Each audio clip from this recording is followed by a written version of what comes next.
Hello and welcome back to round one coverage of the Texas State Disc Golf Championship presented by Latitude 64. You are watching the Disc Golf Pro Tour on JomezPro, and you are with Nate Sexton, Jeremy Koling, and Paul Ulibarri.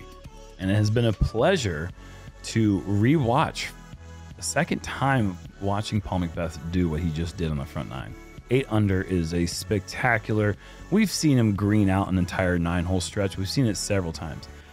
Haven't seen it done with that many difficult holes in a long time, so that was very impressive. But even that only gave him 2-stroke advantage over Heinberg and Freeman, who had incredible front nines himself.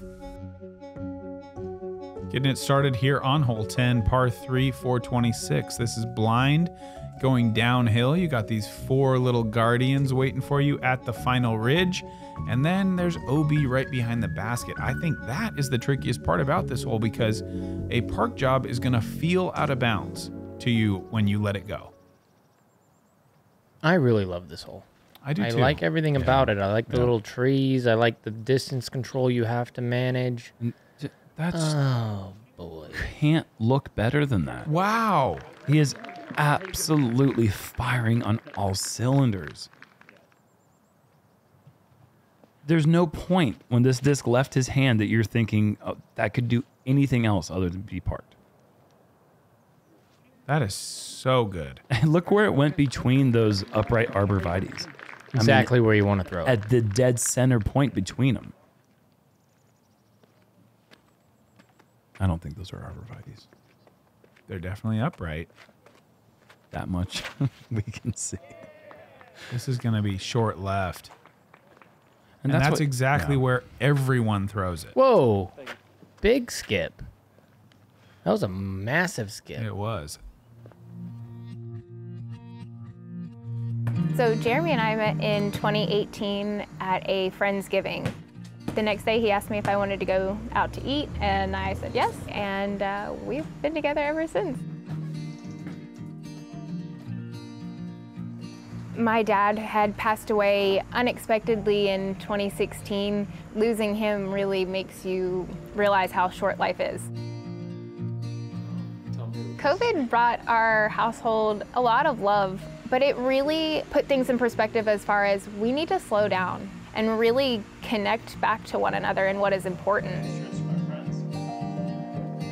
My dad, he gave up a life of art to raise a family, and we never went without. Jeremy gives me that. To see that dedication and passion in the sport that he's made into a career is absolutely amazing. His genuine heart, his kindness to others, his willingness to give, all of those things is beautiful to see.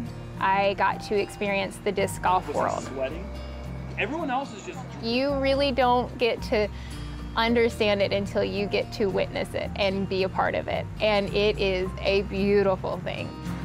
It is a community full of love. Co-host Paul Ulibarri, and we are here in Tyler, Texas at Urban. Well, I mean, since the pandemic, so much has changed for disc golf. Really, the biggest, strongest, most impressive bridge that's ever been set in disc golf has been the influx of disc golfers during the pandemic. So many things have changed within Jomez alone. I mean, I've been doing commentary since March 18th, 2017. We started doing it for free on a couch, on one microphone, and very small budget, but it was a lot of fun. And what it's turned into in just these 5 short years is just remarkable. We always dreamt about like what disc golf could look like if it ever hit that big explosion.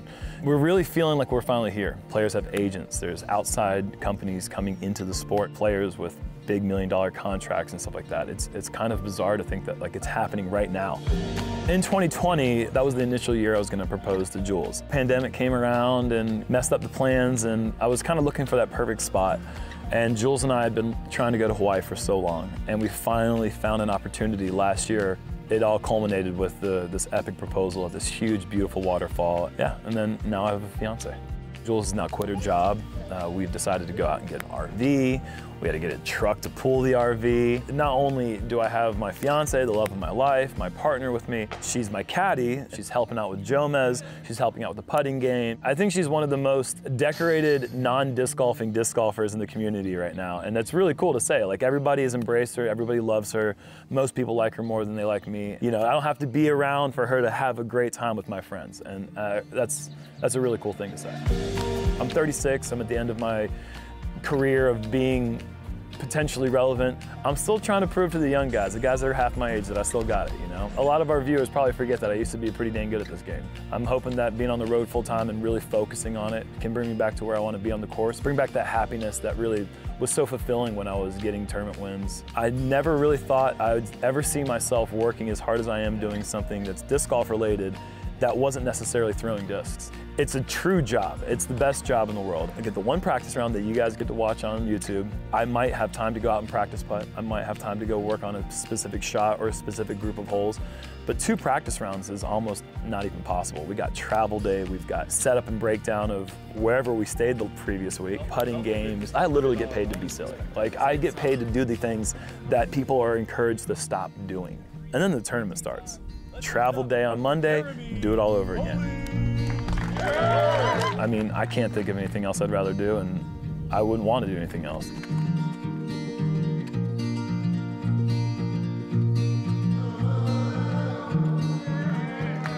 Looking at a big guy right where he's supposed to be.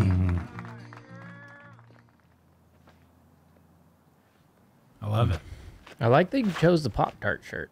I really like that. Did that for you, Paul. That's a nice looking shot, a little short. I feel like I want to say, you know, Paul and I, we make fun of you pretty good in the practice rounds and other times. You people at home, nah.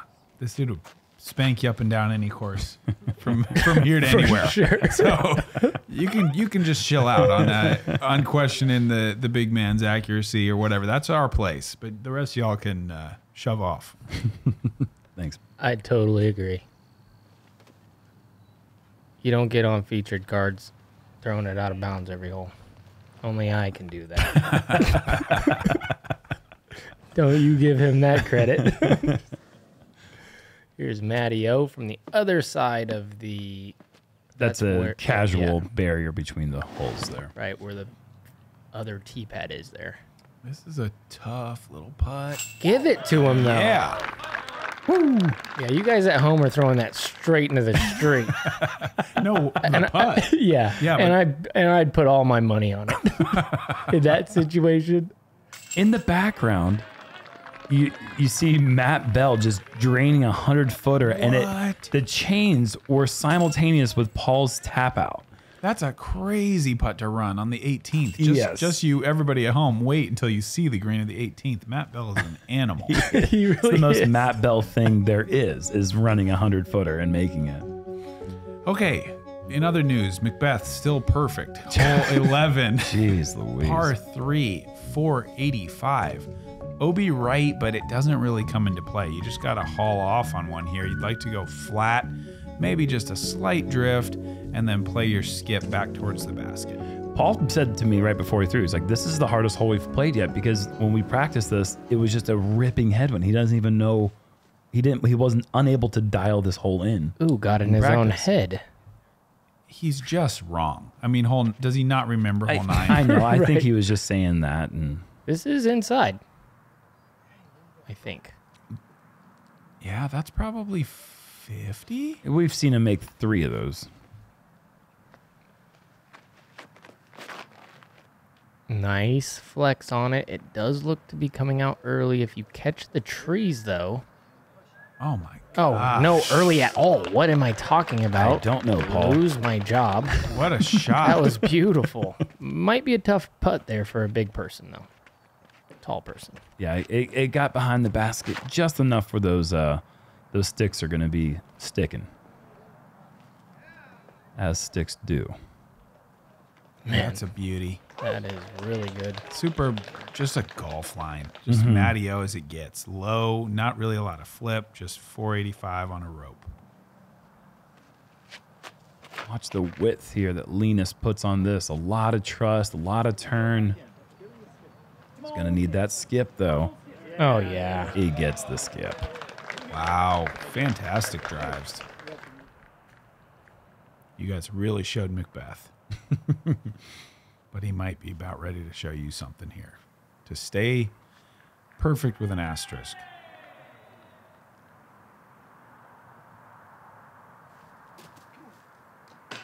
Wow, So close. gosh, great bid.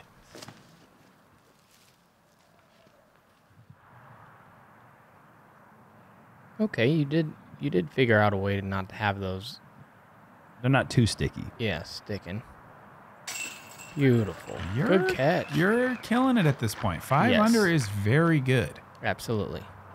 I think that's the mark. If you can post a 5 or better, you're in the Yeah, tournament. You're for in sure. the tournament. I mean, not against McBeth, because he's going Right. to shoot 17 under. But You know, personally, you're feeling like, yeah, 500 feels pretty good. And then you're like, the guy to my left is beating me by 4. He's basically doubling my score. So you know that he's doing something that's unworldly. he's also quadrupling times 3 your salary because he does those things. So you can't really look at him. Salary that to way. score, I'm actually doing pretty good. Yes, extremely well. Oh my gosh, that's pretty funny. Look, I mean, if you're playing with him round 1 and he's doing that, I'm on full ignore mode. Like, Yeah, right. I'm just talking shop with the guy, having a good time, but like, who cares? Like, Right. Go ahead, do it. But like, I'm just gonna keep doing what I'm doing, and you're doing a good job of that. I Correct. feel like playing a solid round. Absolutely. It's a long tournament. You got to see what happens. Hole 12, par 3, 435. Tricky line because it's blind. You've got to go with a force over Annie backhand with an overstable disc if you're going to reach the green here. And I realized as soon as we tapped out on 11 that I somehow did not practice this hole. Look at your face. I'm like, Paul, what do we do here? He said, you just throw a flex. And I felt like I successfully did that. So I was expecting claps, but then I realized you don't get claps when you're 65 feet away in the woods. But I didn't realize that from the tee. Yeah, it needs a little more flex. Yeah. I want to interrupt here because this flex line, although I like that people like to throw it, I think this is so good. Yeah. Whoa. Mattio shut me up. I'm Yeah. done. What were you gonna No, say? nothing. Actually. Are you in fear of losing your job for the second time on this 9? I was gonna say throwing it straight is a smarter play because the Okay. flex line brings in that right side pine tree, which is super annoying. And if you come out early like you did, that is actually very thick. It's not good. And off if to the you left. throw a straight shot, you can play it to the circle's edge really easily without having to throw a super technical shot. So actually, I was right. Thanks for letting me explain that, Jerm. So Linus is going to shut you up one more time, I think, because That was straighter. okay, a little bit, but I mean, you're not going to see 2 better drives than that, really ever. Those were insanely good. Absolutely. So Paul really needs to turn things around after that real big letdown of the last hole. I don't think he's going to do it. No, he's not actually. He did try for that straight shot. If you're looking for some insight into the mind of a professional disc golfer, I threw this hole in practice once, made the birdie, but I felt like such a hero that told me I shouldn't go for it in the Right. tournament. So I played this for 3 because Did you go sidearm? I did. I almost did it too. I don't know why I decided to go back in. I thought that I could be a hero. You perhaps. can be, and I could have been too, but that's not necessarily how you play golf. That was an impressive approach there from Paul. Going for the skip, the early skip right out of the hand, controlling the speed there. That was a nice throw. That is really good. I think the courses are getting so hard that any birdie I get, I feel like a hero at this point in time. That's just a standard upshot. That's very good. Take par and move along. This is a nice get. 435 on any hole is just a really good Yeah, birdie. and shaped like this. Yes. My God. Are we really on hole 12? There were so many birdies on this one. 131 players and nearly 20% of them. Wow. 25 players with a 2 on this. I mean, that's great. That's 25 superheroes out there in the world. Yeah, they're probably just throwing that straight shot to circle's edge. Not many of them are going to do it inside the bullseye like Matty O just did it. That was special. That's another one of those Matty O holes, though. It for sure is. And I'm not trying to say everyone who goes for it is a hero. I'm saying with my skill set, that's a hero shot. To rip it over and get the thing to come back and have it all work perfect and not go in the rough. Hole 13, par 4, 552. You got the early mandatory, sharply uphill, and then you're swinging right to the basket. Now you kind of have a break on the course. These holes are fairly simple. There's not a lot of danger. You're not going to miss any mandatories at this level. And then one would hope. And that's like, you know, 250 into the pin from where Matty O did right there, and that's just a standard shot. Yeah, getting up to that sand pit is pretty much a perfect shot. The only thing you have to worry about, I feel like, is the low ceiling and then hitting those limbs, shooting straight down, but you still have a manageable shot from there. You can still get the distance to get up there for a look. Or pulling it a little bit. I pulled that, but man, there is air through the cedars, and I somehow found it, and usually you do not. There you go. That was living right. Paul is a little tight on the right side, but right in that sand pit where essentially everyone's trying to land right in that area. Yeah, you can't really go a whole lot farther with the low ceiling and the uphill. So you're going distance driver. Wanted to go really wide to get those trees out of the play as much as possible. Hey. Bull's eye. Wow. I love everything about it. I feel like that's a shot I would have thrown a Firebird had you been sitting next to me. Well, I'm glad I wasn't there. Yeah, because me you weren't too. going to do better than that. Nope.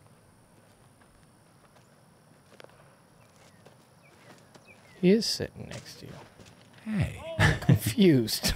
Matty O, man, he fell down while that was in flight, but that was looking like it was online for a little bit of chain action, I was thinking. No way he fell down in the sandpit of doom? How is that possible?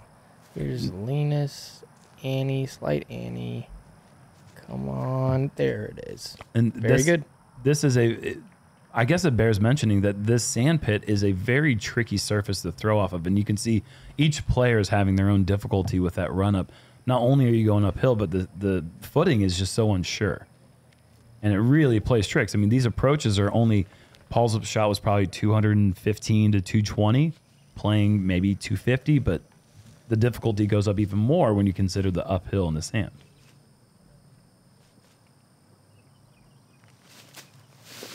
Roll Tide. Yes, sir. And that should be a star frame as long as Linus can make good from 18 feet. Jomez. Big time putt. Have you ever just tried to putt like Matty O in the backyard just for fun? Yes. Yes. How did it work? Well, it was fun. I enjoyed it. I love his style of putt.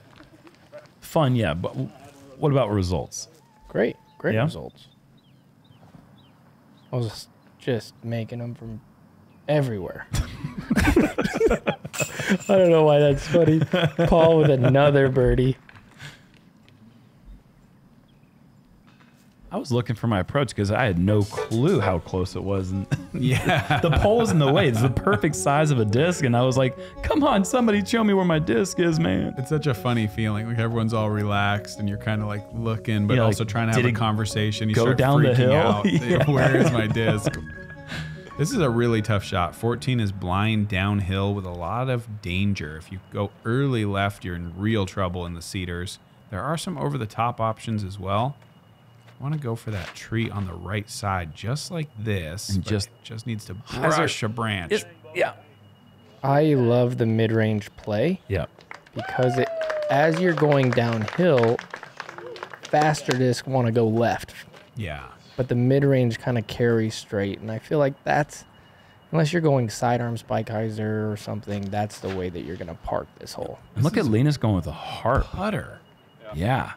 My goodness. And good skip. And he was saying, oh, it's too low out of my hand. And to his credit, it was a little bit low, but it still got all the way to the circle. I think I would have probably guessed that no one in the field would throw a putter off of this hole, and he's done it fantastic.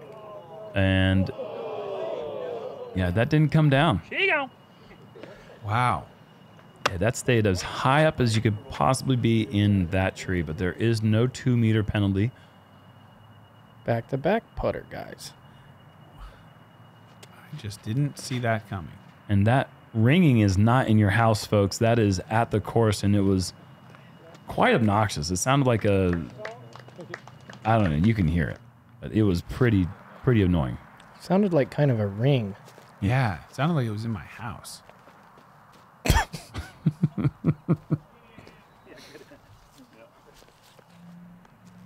Okay, couple outside the circle looks, and then we have Linus with the, I feel like rare in. Oh, you don't see him chase down misses very often. Matty O was convinced he'd made it. The rare in this or green hit. I mean, this is a tough one to get in the circle. Absolutely.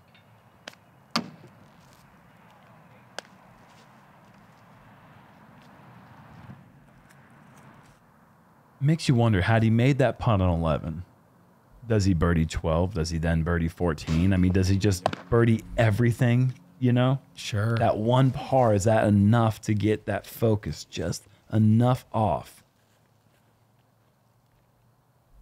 We'll never know.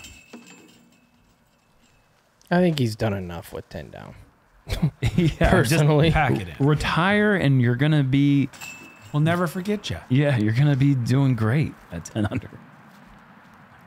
So we're going to have all pars here. And surprisingly enough, I mean, you look at that whole 12, it had 25 birdies. This one only netted 10. I'll believe that all day. This one feels harder to me. Oh, it feels harder. The Okay. line is so small. Yeah. It's easier distance-wise, but the line Yeah. is just really tricky. And the elevated basket adds a little little wrinkle bit. as well. Yep. This one, you're looking to hit a gap going uphill blind. You want to stay a little bit straight. You don't want to go messing with that baseball fence if you can help it. And then there's some mandatories that stop you from playing over the ball field. This looks phenomenal to me. Yeah, just cresting the hill the whole way. That's just beautiful. That's so far up there. And being on the left side away from the fence in the baseball field really helps you as well for visuals on the approach. I just love watching a disc just crest the hill by Yeah. an inch and then go another 80 feet. Yeah. That's pretty cool stuff. Another great shot. I mean, it's easy to get left into the crud there with the backhand. I like this play a lot.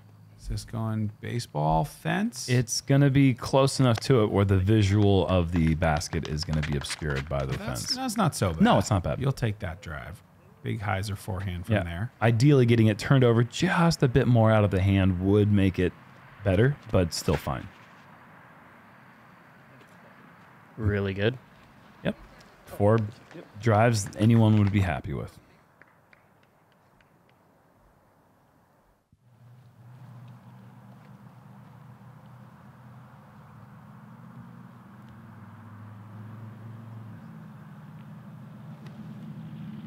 Paul about 280 feet and never hyzered back to the basket, or did a little bit, but not as much as maybe he'd like.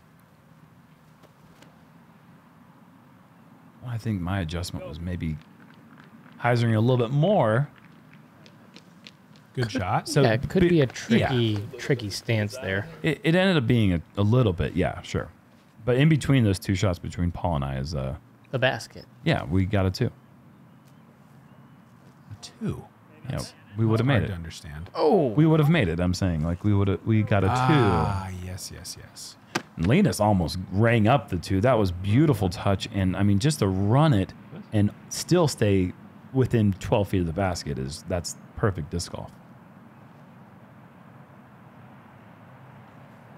this bit could be a more. star power. A little more perfect disc golf on display there. Oh, you figured out a way to kind of do the full stance. I'm impressed.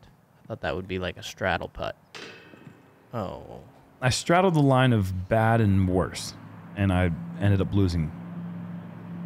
I don't know what that means, but that was a disappointing putt. It was more of on the approach, though. You look at that, you can't see the basket, but you know where it is. It's only 270 feet. You got to do better than that.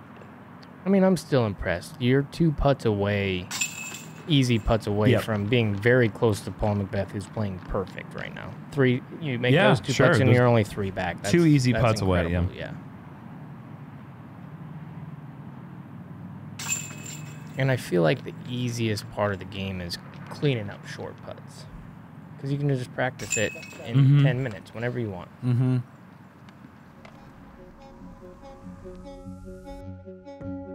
Hole 16, we have a low ceiling OB on the right side fence. There is a mandatory forcing players to keep the disc down the fairway on the left side of the fairway. And you can see that OB line is on the left side as well, but once you get a good drive off, it should be a pretty easy second shot. It does need to get down. It's moving, but it's money. Nothing in the way from there. Second easiest hole in the course. And as difficult as the last 2 are, this definitely feels like a must get. Try to pad that round up a little bit here. Oh. And yeah. with that second kick, Linus is saying Taksamuka. It's from us Swedish fans.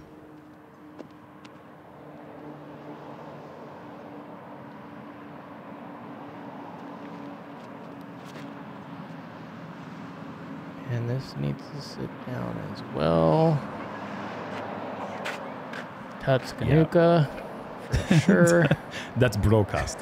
What does that mean, like hot potato or something? Yeah, Taksamuka means hot potato. Nice. And I said it to Linus, so I had to say it to myself. It was just it means thanks a lot. Nice. Or thank you very much.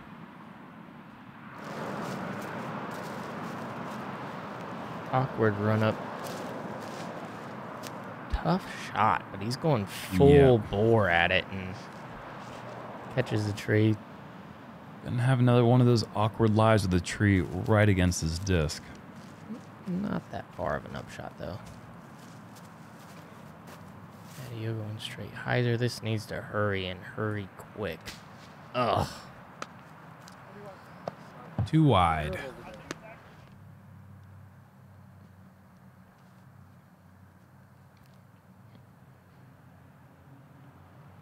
A little cappy-rappy here for McBeth.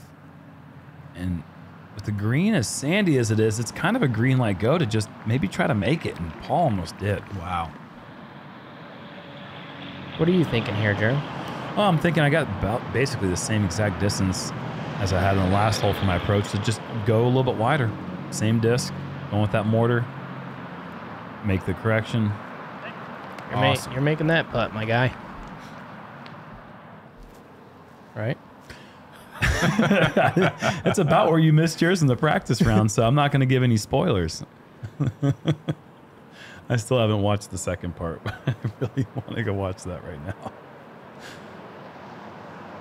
Very good. Yep. That's where I missed it from. Get it right. Oh, my goodness. Circle 2 look for Matt. Oh, the so close. second or third one that's just It really has. barely just fallen off the left side.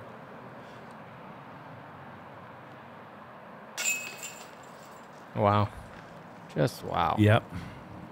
I was right. 12 under. I mean, that's not a score I think that the locals were thinking was going to be shot this week. No, here's the thing. He could stop now and cash in the tournament. I think so. Oh, easily. Without a doubt. He could just stop, take pars for the rest of the time, and he's good to go. Focus. Get rid of any of those pressure thoughts and really center yourself, like where you're at and the shot you're throwing. Trying to just really let everything besides the basket bleed away.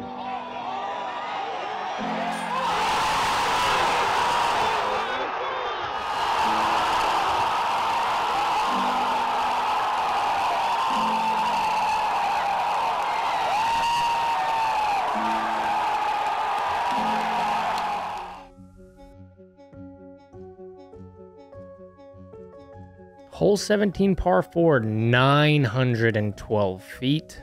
Whoa, this is a big one. Downhill though, so that's gonna help take the distance off. You do have this annoying guy right here to the left that's going to catch a lot of the really great drives. Just throw it as far as you can downhill and hopefully you don't go left or right out of bounds. Should be good to go.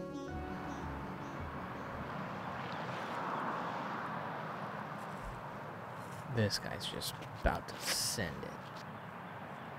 Yeah, I'm thinking you wanted more flip than that. Yeah, I was a little surprised at the lack of Sendy. I thought we were going to see him fully eat his Sendies this morning, and he did, but he didn't get it at lunch. I don't know what I'm talking about. He's still killing it. I just thought that thing was going to be, like you said, out of this world far. This one could be out of this world far. Oh, caught the trees. But that's good. Yeah. Outer fingertips of those trees just said, "Noop," and flicked it down. If you can get to where that annoying pine tree is off the drive, that's really far, but that gives you a nice position to be able to go after this green. Anything before there, I mean, it's just asking a lot. This is out of bounds. Unfortunately, not enough flip from Matteo. That's a bad mistake. There's a lot of room over there. Especially at this point in the round, hole 17, you're at 5 under. I feel like that's a very respectable score, and look at that. Another shot from Linus that was a little bit off, and then the tree just redirects it right down the middle. Oh, wow. Because it's a guaranteed bogey from it. Yeah. I mean, there's no getting there from here. No, not at all. It's going to be a kind of a tough bogey. Oh, well, that was really good. But, you know, fate was sealed once that drive went out of bounds up the hill left. I mean, it's a 900-foot par 4. That one doesn't hit the little branch there, and you might have a long jump putt at it. Mm-hmm. And that thing was 20 feet in the air, still flat, and it was just a bit too tight off the tee. Paul just makes these shots seem so simple, doesn't he? That's really good. Really? Pin high in 2. Nice. Not even getting it all off the tee. Yeah, right? Didn't get the flip. And you're right. He ended up having the best drive. Linus did.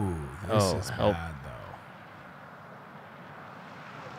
That one got away from him. Out of bounds. Like, this thing is just dangled about. Shouldn't it be from wherever the two posts are? Shouldn't this be a straight line between them? Wherever the string is. Wait, is it maybe inbounds? It is maybe inbounds. We are deliberating right now. Okay, it is. Okay, that's good then. No, we can't take a picture. What we can do is, do you guys have a quick stick? Because mine's like really big. Like we can try to put it up vertical from the base of the line to kind of get an idea. Sure. Okay, yeah, I don't want to touch the tree at all. It's just too close. Safe then. Yeah, there are some groups that certainly would have called that out of bounds, but if you can't tell, we're trying to bring equipment in to determine the safety. I mean, it was in. It's just a great break is what it is. Yeah, it's incredible break, and it's about the third one he's had in the last 2 holes, and he only can say one thing. Taksamuka.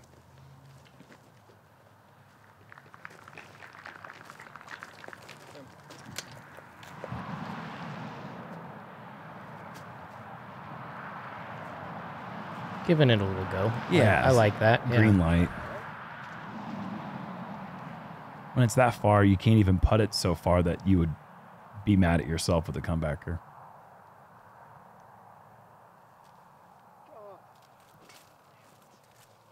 Oh, that went pretty far past. And it went to the left as well. So he's got to work for the par now.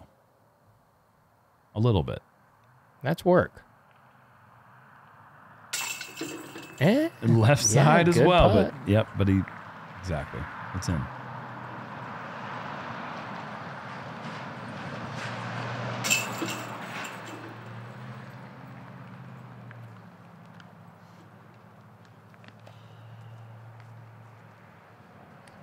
Hit me with the birdie percentage.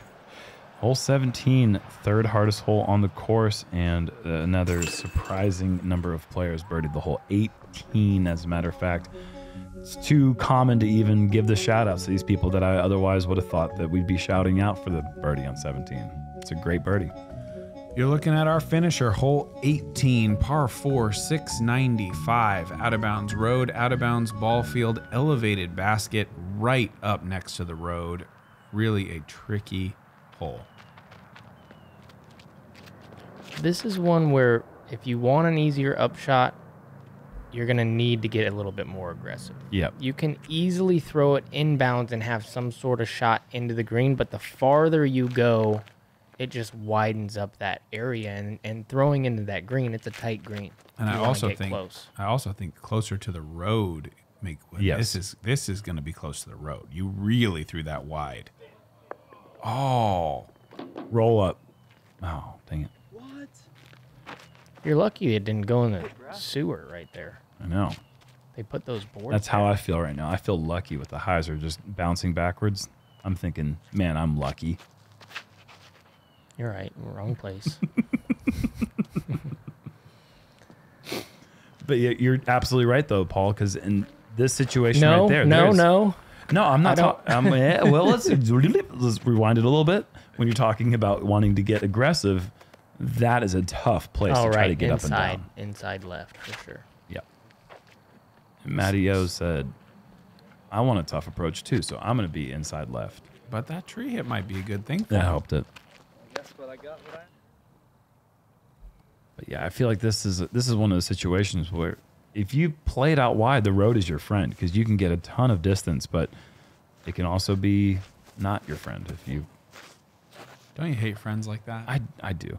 I didn't even realize that you could clear the fence and be inbounds, and I had no clue what Matty O was doing. I thought he just threw it straight out of bounds. Wait, what? You didn't realize you could? Well, clear it on the backside that would be a safe area, that there wasn't like a connection between another. I don't know. This needs to go, though. I just Okay. was figuring you just had to stay on the right side of the fence the whole way. I didn't know you cut it on that side of the field is what I meant. But those are both safe, out of position for the birdie. McBeth looking to land this thing close with a big high hyzer and walk out of here 13 under par. A little bit too high. It's going to cut into that distance. Oh, wow. Yeah. I kind of liked it. I thought he was going to be edge of circle. I was really surprised to see it that short. What is that, about 50? Yeah, something like that. Maybe a little bit closer, but not too much closer. Very deceiving from back there. I remember. Important shot. Now that I thought was under the basket. Yeah. I was like, oh, rounds over. From my perspective, that thing was in the bullseye. So to get up there and have a 28-footer was a little unnerving. And just a callback to earlier when we saw Matt Bell throwing that 100-footer. Yeah. I told you we'd look at how tight this green is. Mm-hmm. So cool. Hall for 13. Wow, that Let's looked call it good. 12. You can sleep easy with 12. Yeah. Fantastic round. Big putt here, really. To stay bogey free and shoot 7. Well done. 7's a great round. Bogey free out there. That's a bit ridiculous too. I can't imagine there being a lot of bogey free rounds. Your co-host, Nate Sexton, did it at 6. But yeah, it's a hard course to stay completely clean. There's so many places. There were good breaks and bad breaks and all sorts of things. But in the end, 12 under is the hot score on our card and assuredly the hot round of the day. Let's take a look at those scores here in a second. Here we have it. Our group 12, 7, 5, and 4. I really don't think anybody really ran themselves out of the tournament. That was well played across the board. We saw some bad mistakes, some not so bad ones, but yeah, there you go. Conrad 10, Heimberg 10, Barsby local now, Yeah. 9 under. And Conrad's 10 was with 4 last hole birdies, and those are 2 really difficult ones coming down the stretch. And we got to shout out some of our 5-year patrons on Patreon. Samuel Sargent, DG Bay, Mark Hoffman, love that guy. I'm not even going to try to say Ted that. Hegeman. Hageman. Yeah. Ted Hageman. Mike Sodders, and our good buddy Charlie the Doc Boris. Thank you guys so much for the 5 years of patronage. That's you know, it's felt. The love is felt, and we reciprocate the love. Thank you. All right. Thanks everybody for watching our coverage from round 1 here in Texas. Thanks to all those other patrons that you see. See if you can make it to 5 years like those fine gentlemen did. We are loving being here in Texas. Beautiful weather today. I think the wind might come up and get us a little bit more tomorrow, but it's going to be an amazing tournament. Great course design. We will catch you guys for round 2 from the Texas State Disc Golf Championships presented by Latitude 64.